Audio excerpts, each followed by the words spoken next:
Hey guys, welcome back to my channel TechFit. This is Garv and today we are back with another project.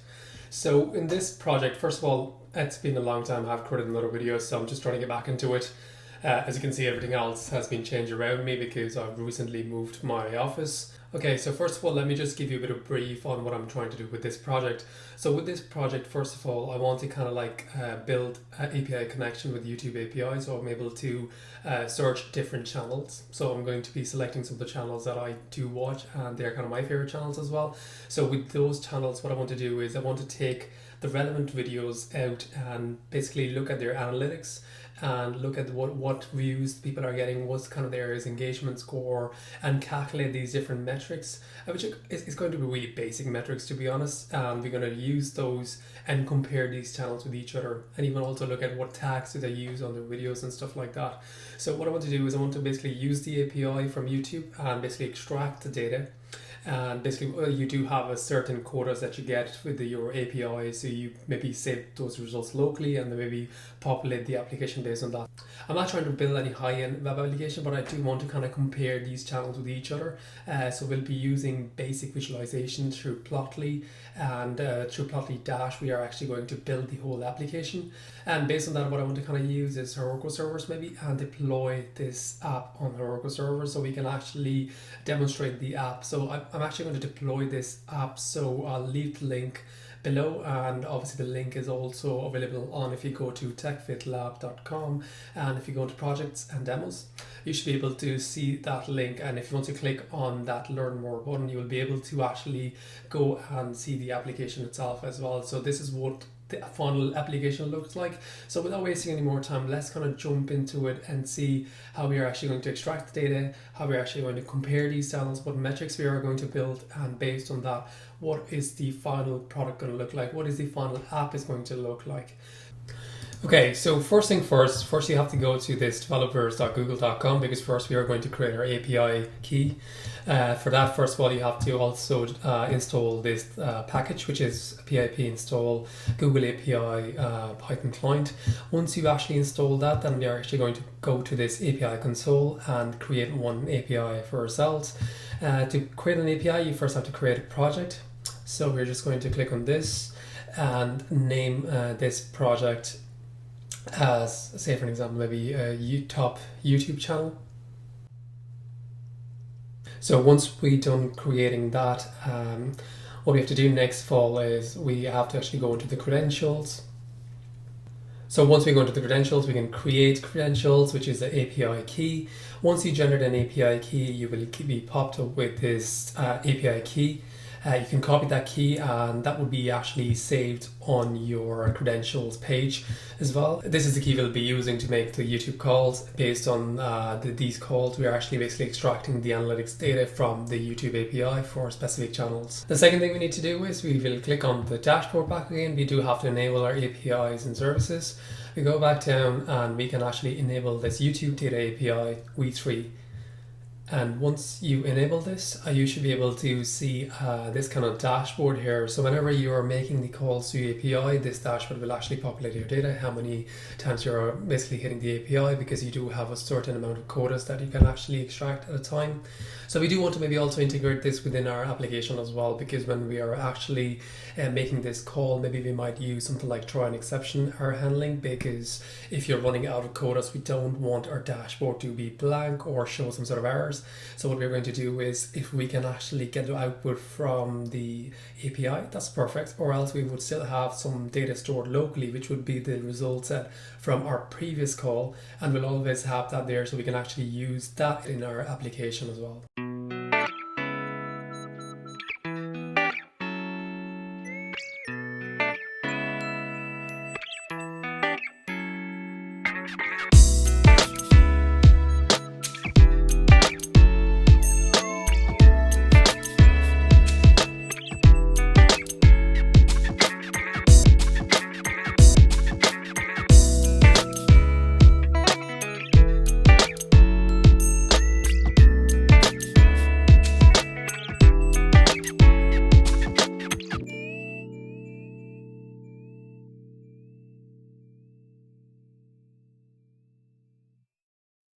Okay, so now we are finished with our first class. So what I'm going to do now is I'm actually going to try to break it down for you. So within the class, obviously I've changed a couple of name of the variables dependent on what names were being used in the actual API calls itself. So you can actually find the final code on the below. I have mentioned my GitHub repository, so you can actually go there and you can download this code. But just to kind of start elaborating more what exactly the code is actually working. First of all, I'm importing all my libraries. Then I have created this class YouTube. Within that I have initialization function where, so first of all, within my initialization function, I'm reading my JSON file, which is a dictionary format, and I'm actually running the API key, which is saved in that. I'm basically loading that and putting that into API key variable. Then the API service name is YouTube, API version is v3, which you can also find in the documentation. Then I'm making this build call and saving that into the variable YouTube. Within that, I'm passing on the service name, API version, and the developer key, which is equal to my key. So then I've created my search function, which is search channels. Within that, you can see I have passed on these couple of attributes, which is one is query. The query is going to be equal to the channel name itself. And the max result is going to be 1000, which you can set it up yourself, whatever you want. Order is going to be by relevance. Just to kind of break it down, how does it actually work? So if I go into the YouTube, say for an example, and if I search meet Kevin, that's my query, which is a variable I've mentioned. Then you have these filter. If you open that, you can see sort by, which is relevance. So you do have these different calls, which I'm actually using the exact same way, but I'm just not searching it manually. I'm putting that into my code. So when I go back to my class, as you can see, the query is going to be the text, which is meet Kevin. And then I do have max result, which is 1000, and order by is relevance. So within this function, what I'm doing is I'm actually just basically executing the function from the API call itself, which is youtube.search.list, which is the set of parameters that I'm actually sending within that search command. So what I'm passing on is the query, which is a key, which is a name. Type, I want to search only the videos, not live streams. Page token, non-order is going to be by order, which is the relevance. Part is going to be the type that I want to extract, which is the ID and the snippets. The max result is going to be equal to max results, which is 1000. Location, none. Location radius, none. But you can also put these variables if you want to search it by different locations. Then what I'm doing is I'm just basically calling with the chaining method. I'm just saying .execute, which will execute this search command. Once you execute that, I'm just basically returning these search results. So if I kind of give you an example what output comes out of this, because I've run it for one time just to show you the manual output out of this. So if I open my variable search results, as you can see, this basically brings out this dictionary. Within this dictionary, I do have these items which I'm interested in because these are the results which came out. So if I go into one, I can see the exact, so these are the values, which is a snippet. Snippet itself has 8 more variables into it. If I open this, which can actually show to you that the channel title is Meet Kevin, which I've searched, and the published time, which I would be interested in as well. And then I have the actual title of the video. So as you can see, once you make this call, you should be able to extract this information in this format.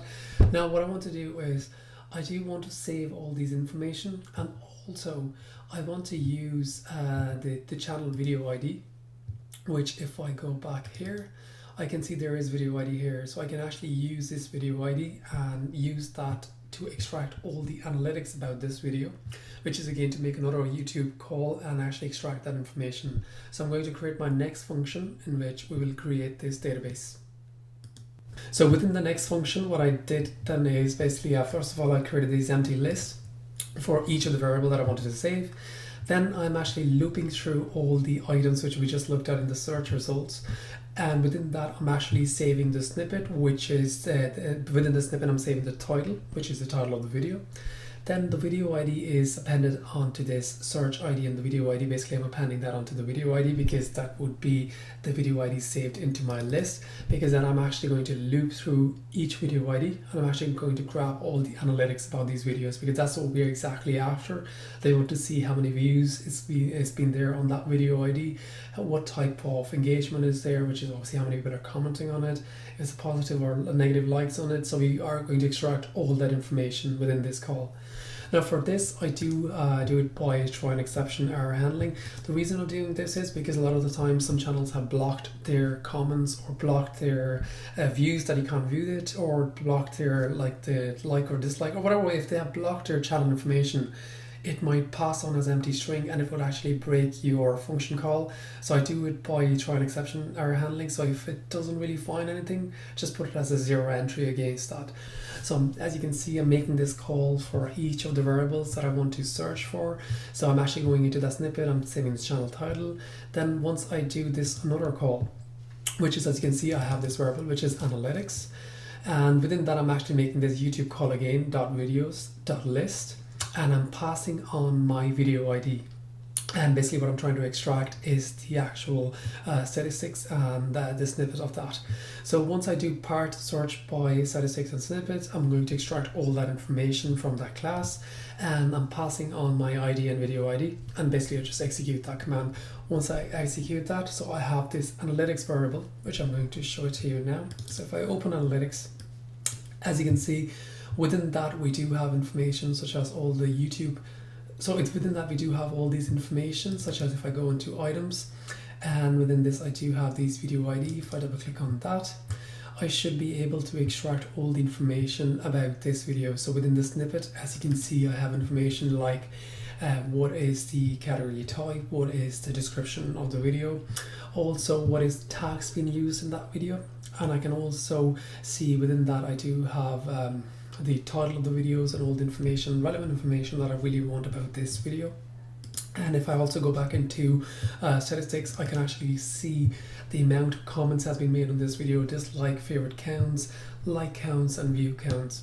So what I want to then do is I want to extract all this information and put that into lists, which I'm going to do within these calls here now. So as you can see, once I'm doing that, I've saved all the values on the list. Then I've basically combined them all together into dictionary and converted that into a data frame.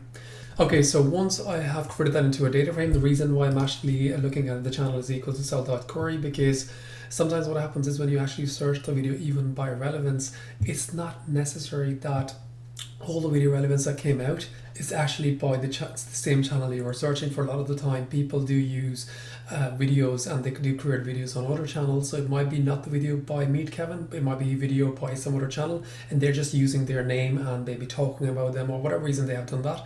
So what I want to do is, in this case, I want to make sure that the video channel title is actually the same as my input string, so it's all the videos that I'm looking at is from Meet Kevin only.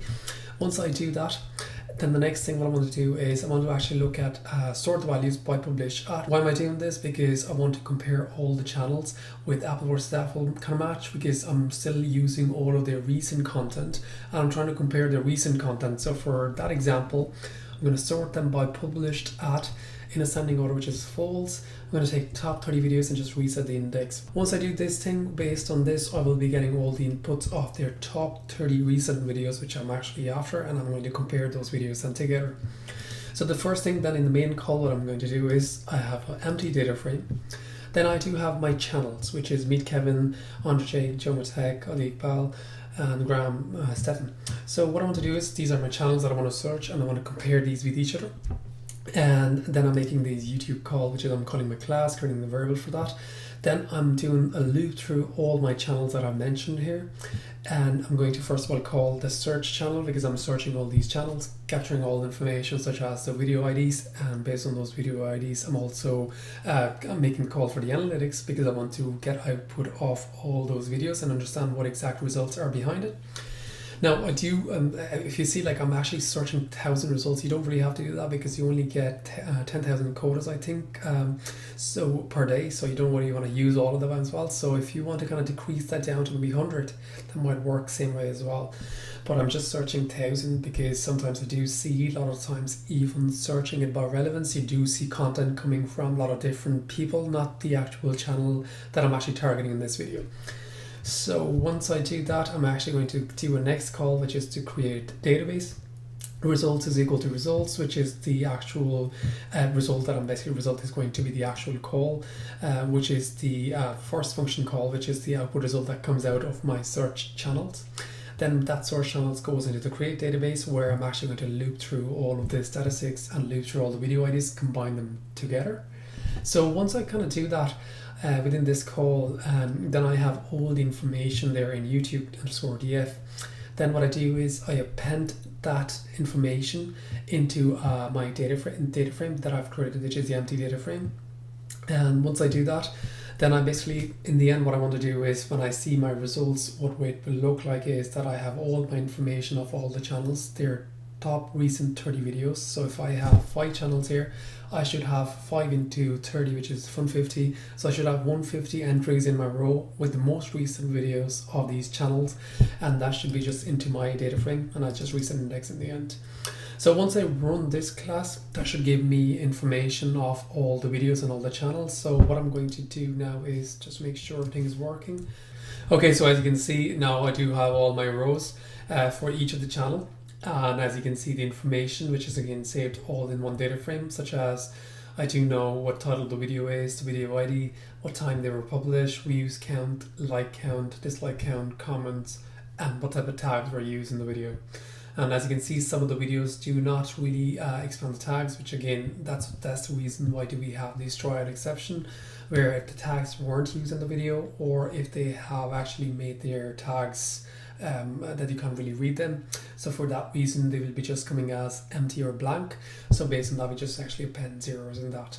So what I'm going to do next we're going to start building our class for Plotly Dash and start creating some sort of visualization so we can really see what we can actually use it for and how can we compare these channels, likes versus like. And once we have created this application, then we'll actually publish this using Heroku servers and deploy that on the servers so we can actually open it anywhere through our web browser.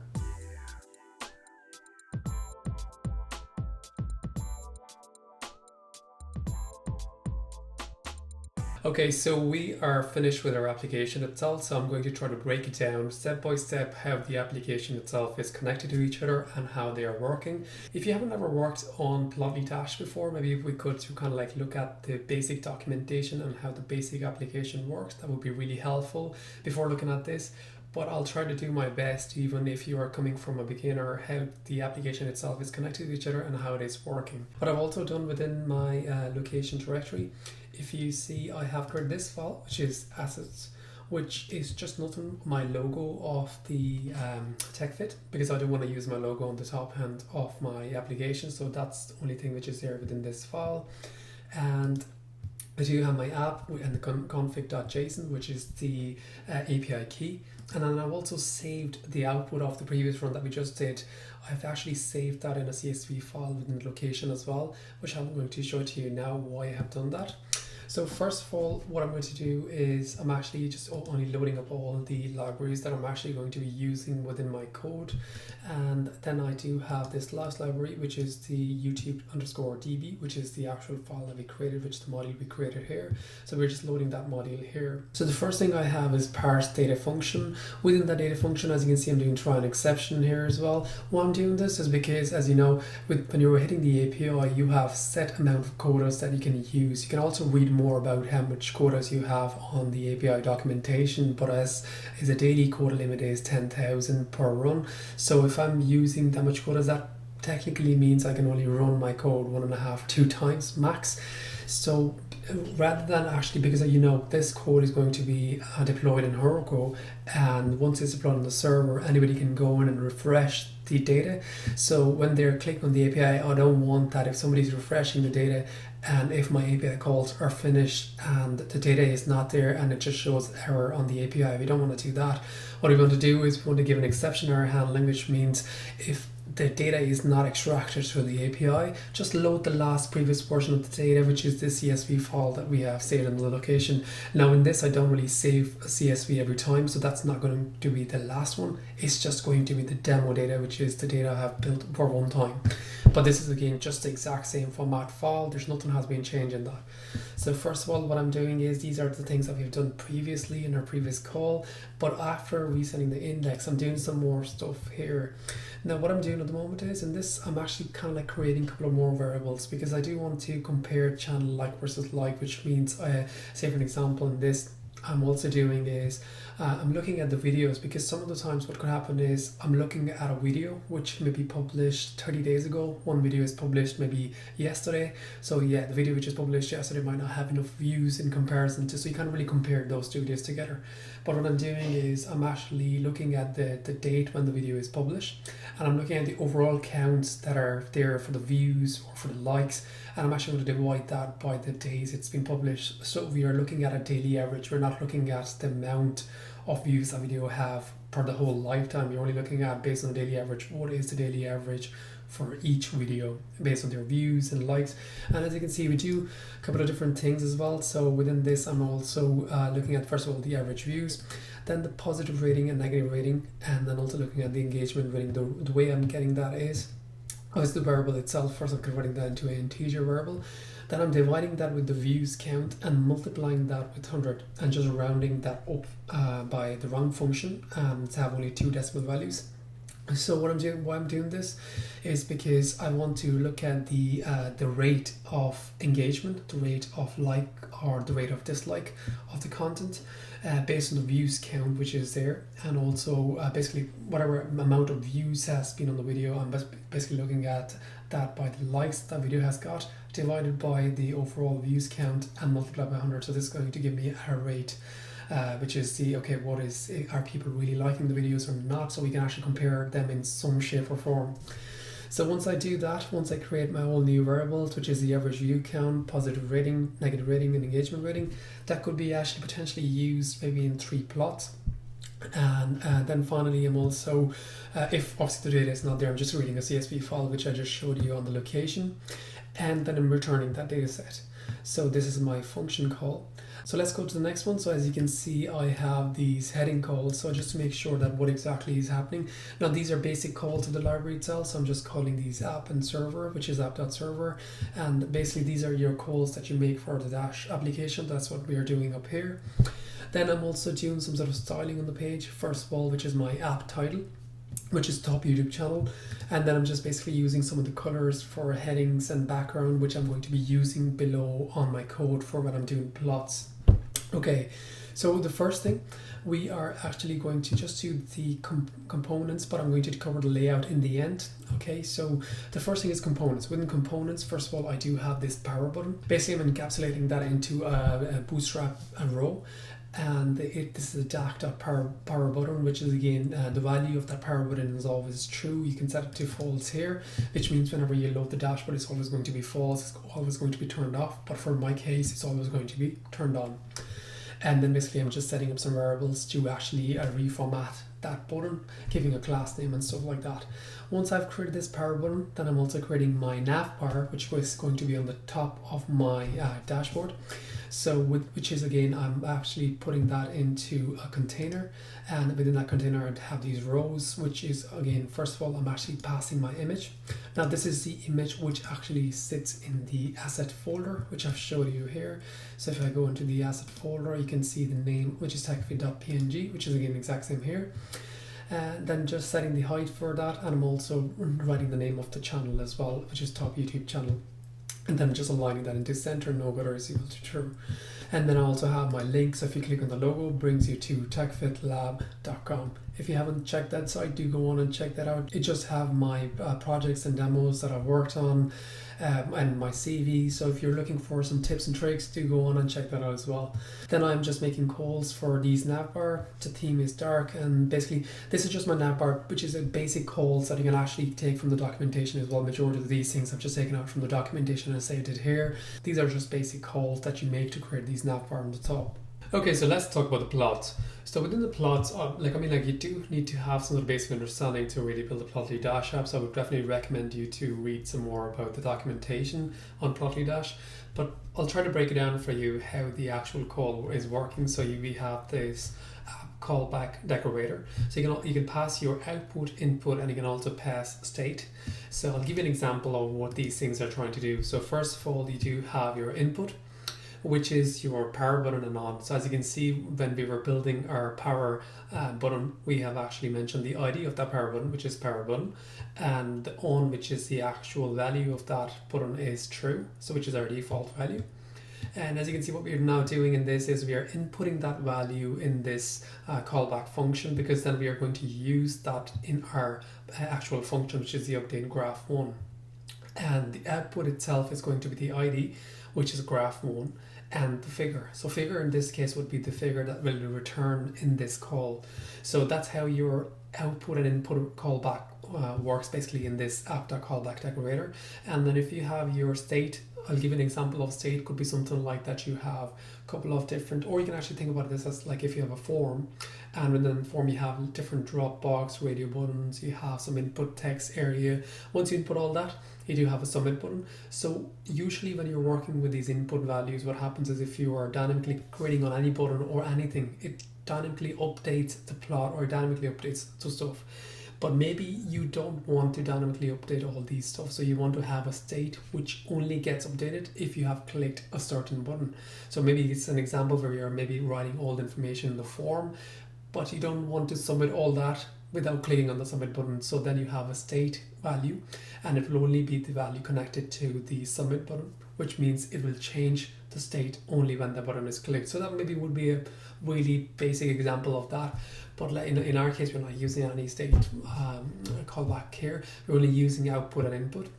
So what we're doing in this case is first of all, we do have this if condition, which means if not on, which means if not on means if the value of the on button is false.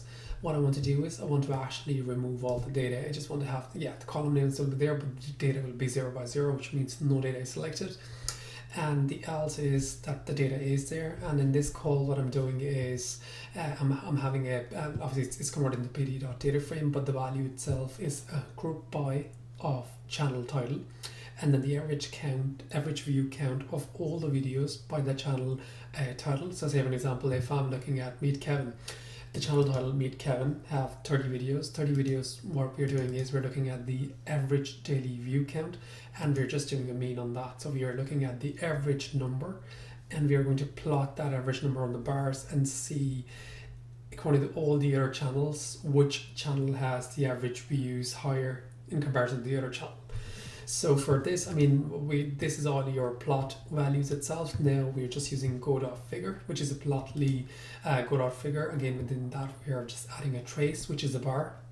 Now you can actually reflect to the documentation within Plotly, but in this case what we're doing is we're adding the trace, we're updating the layout, which means updating the stuff on our plot, like obviously given the title name, the font size, the y-axis dictionary, what should be mentioned, should be saying views, what should be the size of that, so all of that information in update layout.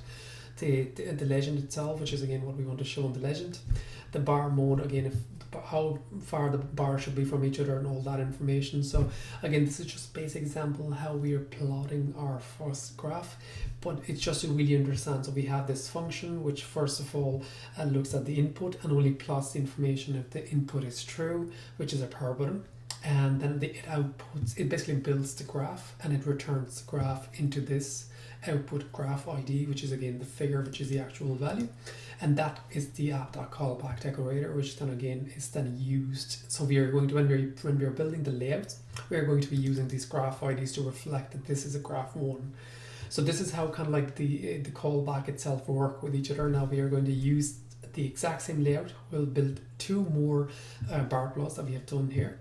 Now in one bar plot, I'm actually basically putting first of all the same channel title and the positive rating and the negative rating together.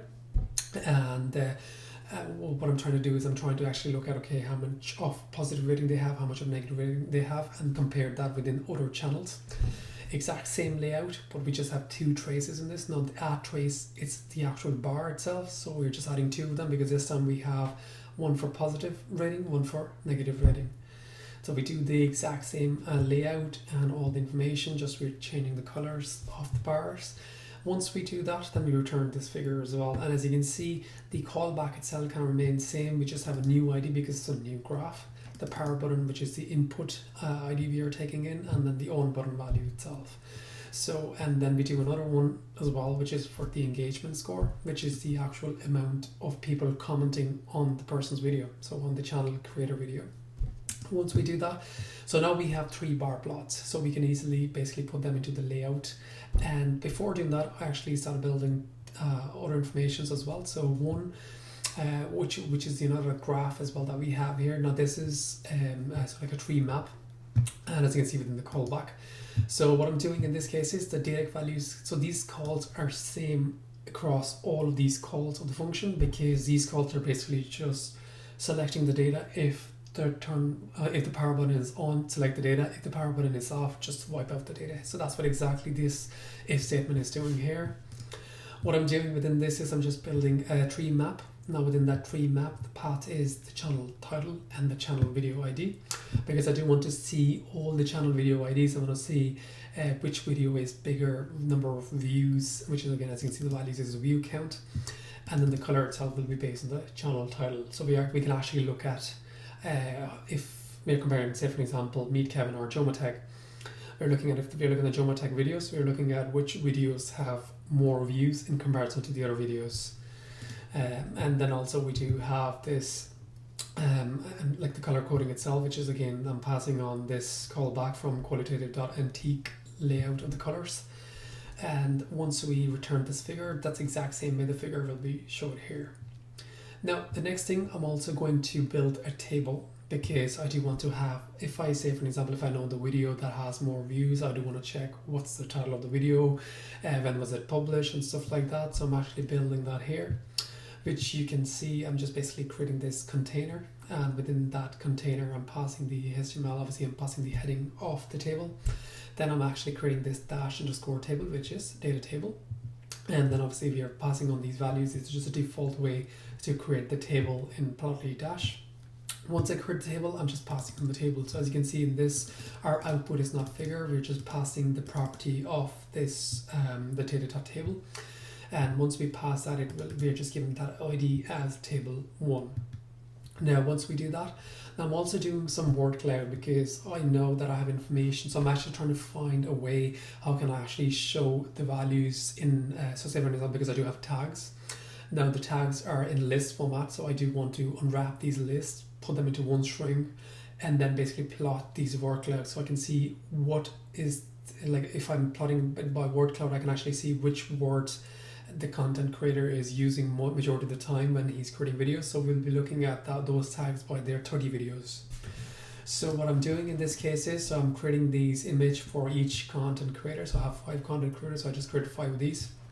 In this case, first of all, the DB name, which is going to be the actual name of the content creator. You can actually, I think maybe what you can do instead of doing this way, you can actually loop through them as well, rather than actually mentioning their name, if you really want to kind of go fully automate these files. But in this case, I just mentioned their name. And what I'm doing is that the channel title is equal to that name, and I'm basically extracting if there's any tags which is equal to 0. So in this case, if it's not equal to 0, I'm only selecting those. So anything which is equal to 0, I'm basically taking that off from my analysis, and I'm just bringing the tags column. So what I do after that is I'm just looping through all the tags, and then I'm appending those tags into this list, which I just created here. Once I do that, then I move towards these values, which is, again, what I'm doing here is if not on, which means I'm just setting the tag, which again we did in the figures values as well. So if you have clicked the power button, which means if the power button is clicked, you're just going to pass one tag, which is there's no tags.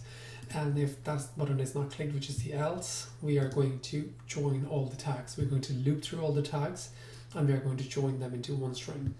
Once I do that, then I'm using byte.io to save the word cloud into this variable. And then once I save that into the variable, I'm just basically making this word cloud call, where I'm creating that word cloud first, I'm generating that. And then based on that generation, then I'm actually creating that into 2 image, and I'm saving that image in the byte.io library. And what I'm doing then is I'm saving that in the memory, and then I'm basically just returning that file based on the call here. So once I do that, then that should show my word cloud image. I've just done that exact same work for 5 different callbacks, as you can see, for each of the channel creator. Then in the end, I'm just basically putting up my main function call, which is if name is equal to main, just run the server. Now you can also pass on your actual port you want to run the server on, but I'm just going to run it on the default server in this case. Once I do that, Now we're going to go back because we have done all the work on the plot. Now we're going to look at how we are laying that out so the structure of the code basically is that you have your components and you have all your styling of the page. So if I go back and kind of show it to you, you have first of all you have your libraries, you have your data, then you have your app and server call. Now you can actually make these calls into different files and you can bring that into this by reading that module. But if you're leaving on the same page, so you then have styling, how the channel, how the layout should look like, and then you have components, which is again in this case was the power button and the nav bar, and then we have the layout. Within the layout, I'm going to be using Bootstrap to really put everything into their own container, so it looks really nice when I'm actually looking at it in a dashboard format. So what I'm doing that is, so app.layout is equal to our call. First of all, you can see within that I actually have my nav bar, which means my nav bar will be on the top, which is the nav bar I created in my components area. Then I do have these information, which is again, as you can see, I'm basically putting up, if you're really good at understanding it, then you have rows and you have columns within those rows. So within that, what I'm doing is I have my row, and within that row I have these two columns. One column, that means my graph will be on side by side because one row has two columns. So in this case, you have two of these graph 1 and graph 3 IDs. So I'm showing two graphs here. Then I have another row, which means that now we're on the next line. Within that line, then we have graph 2. Then I have a markdown star, star, star, which creates a line. And then I do have another graph, which is my tree map, which is graph 4 ID. Then within the graph 4 ID, then I have another row after that, which is for the table itself. So as you can see, we are not really creating columns in these, so that means they're going to be on their own row itself. Then we do have these BR, which is basically break. So it's kind of like your content is not really congested. You're just basically creating that space in there to really show that they're not really together. There's a bit of space in between the one graph to the other graph. Then I'm creating one line, and then I'm passing on these images. Now, as you can see, first of all, the HTML h4, which is the heading tag, I'm basically creating the heading itself. And within the heading itself, we are going to give ID is equal to image name, which, as you can see, if I go back, what this heading is reflecting to, these IDs are coming from my image, because if I look at the callback of my image callback, as you can see, the output itself is two values, one which is the image, the second which is the name of the actual channel, which is the DB name, which is going to be the name of the person or the content creator we're looking at in this case. So when you see my return call, I'm actually passing the image plus comma, I'm passing the DB name. So that means I'm passing the name of the channel as well. So that's what we are showing up here, which is first of all, we are showing the channel name. Then we are creating another line, so there's going to be two lines and the channel name in the middle, and then we will have this image. Now, we pass on all 5 of these, and then we have just closed all the parentheses. And basically, once we have done that, now this is our layout. So this is how the layout will look like. And again, if you're used to using Bootstrap, if you're not used to, you can actually reflect to the documentation. Just go into plotly dash, and you would have your components. You can actually go to the library, which is the DBC. I'll actually show it to you here now.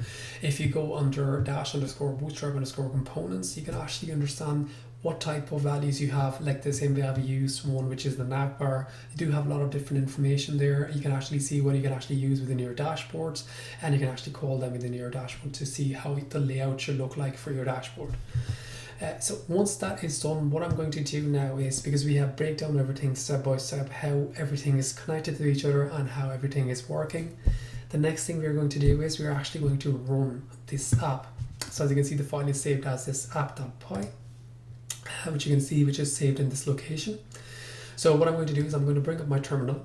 My terminal, I am at YouTube project, which is my folder, and I'm going to just say Python app.py.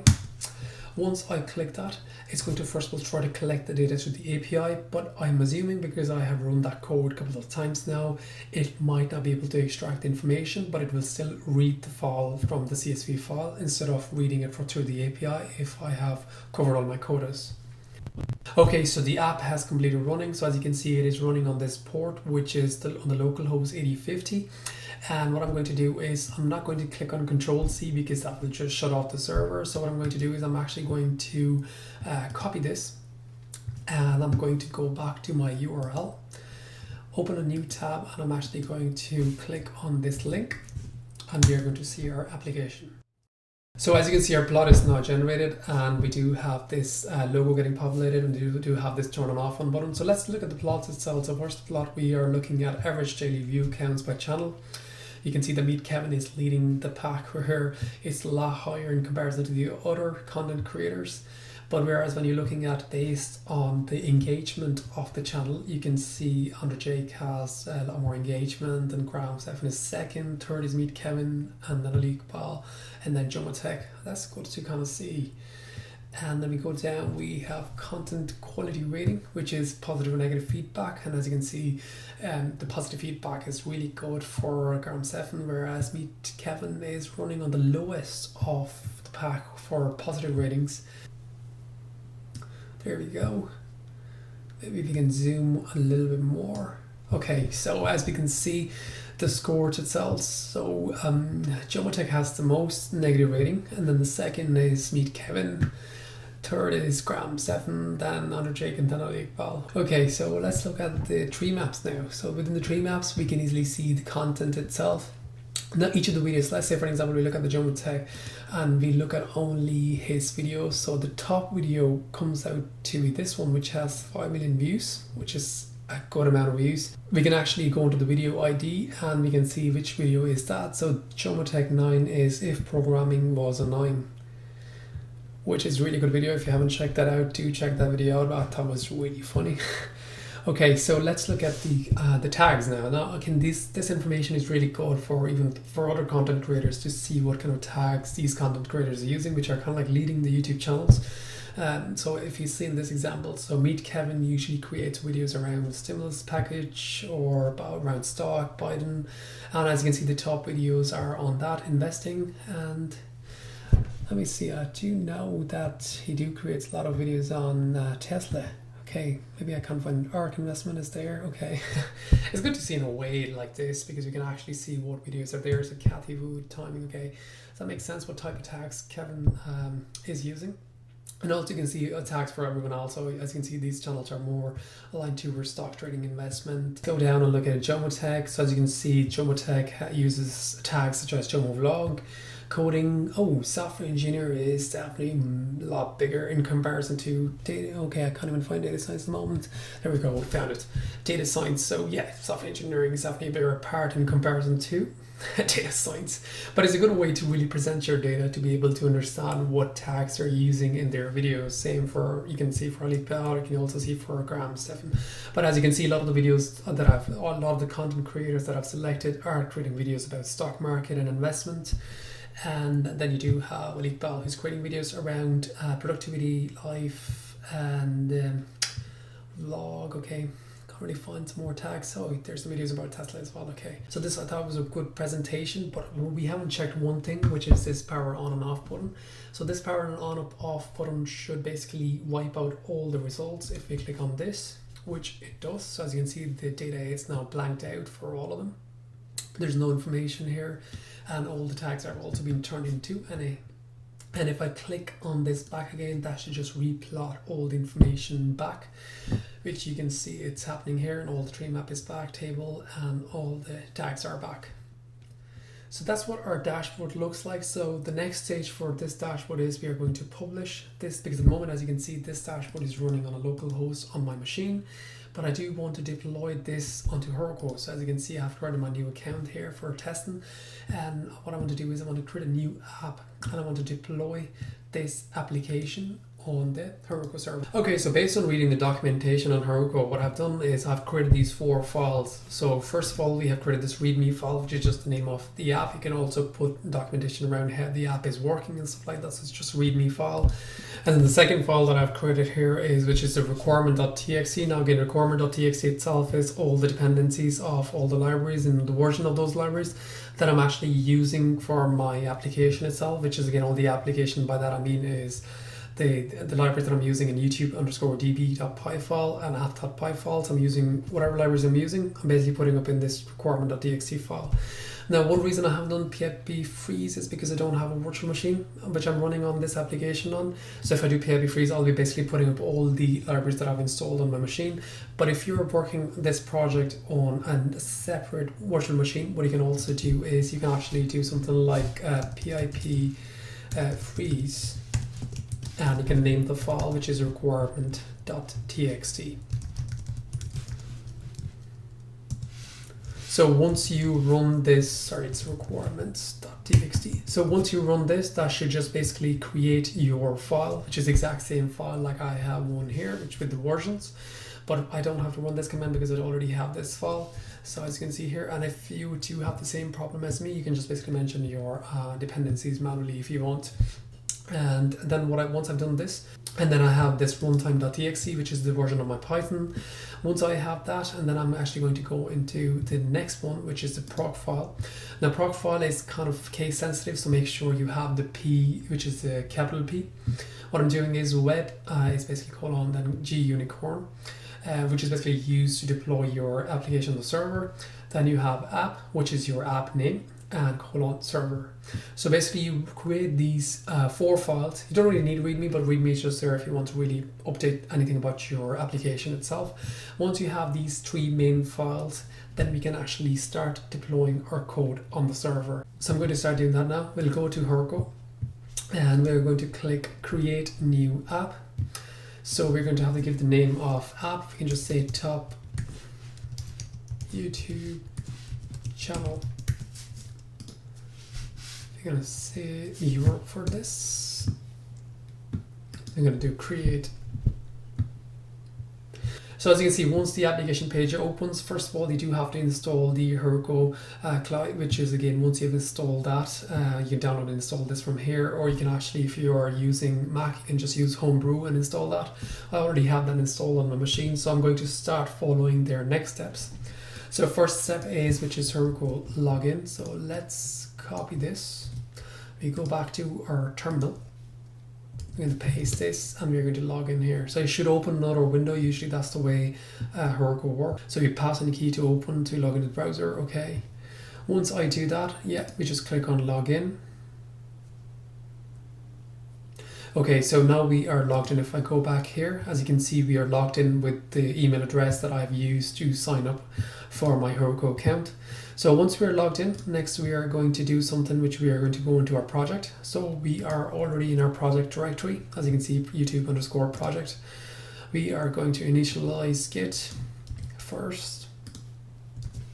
Git initialized, which is done. Next we are going to do is we're going to run this command, which will create this remote connection. Okay, so once we are done with that, that's perfect. Okay, so now we are going to deploy our application on Heroku server. Now, the first thing, obviously, we are going to add git add dot, which means adding all the files into our local commit, and then we are going to commit that. And once we're committing that, then we are going to push it on the Heroku master. Okay, so before that, I'm just going to make sure that all my files that I've created are saved. That's perfect. Okay, so that's done. Let's go back to our web browser here, and let's start running these commands. So I'm just going to do git add dot, then I'm going to commit it. Okay.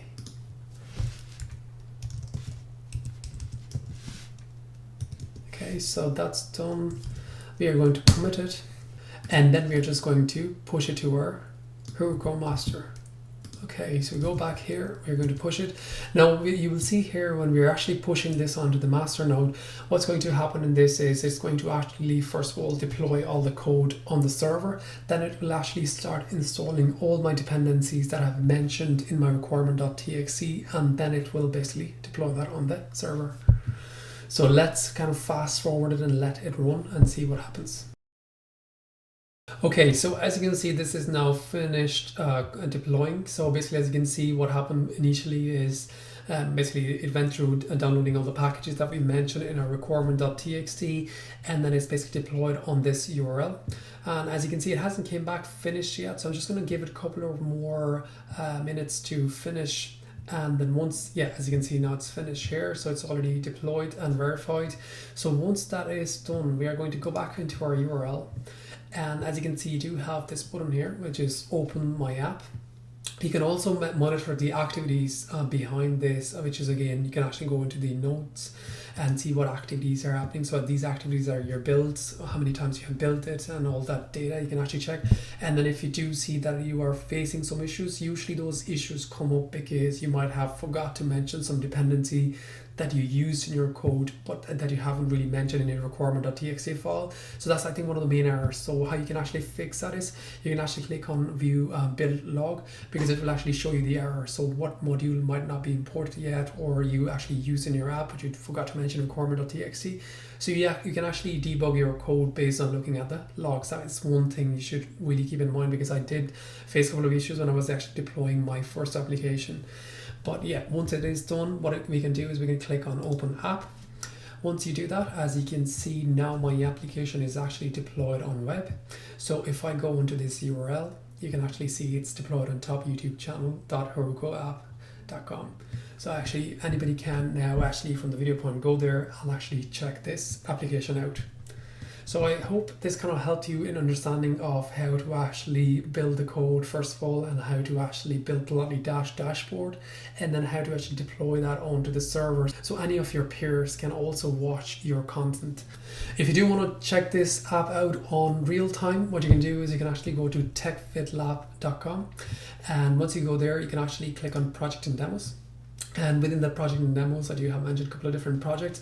You can actually look at this top YouTube channels. You can click on learn more, and you can actually view the application which is deployed on top YouTube channel app, herokuapp.com. So as you can see, this is at the moment currently running on the server, and you can actually access it and you can see how the dashboard looks like, and you can do same with your application. I hope you enjoyed this content and you found this project interesting. I know there was a lot going on, from data collection and building the dashboards and visualizations and deploying that into production, but I hope you enjoyed all the parts of it and you learned something out of it. If you like this kind of content, do subscribe to my channel and watch out my other content as well, and it definitely helps me in basically motivating me to create more content like this. So I hope you enjoyed this video, and I'll see you in the next video. Peace out.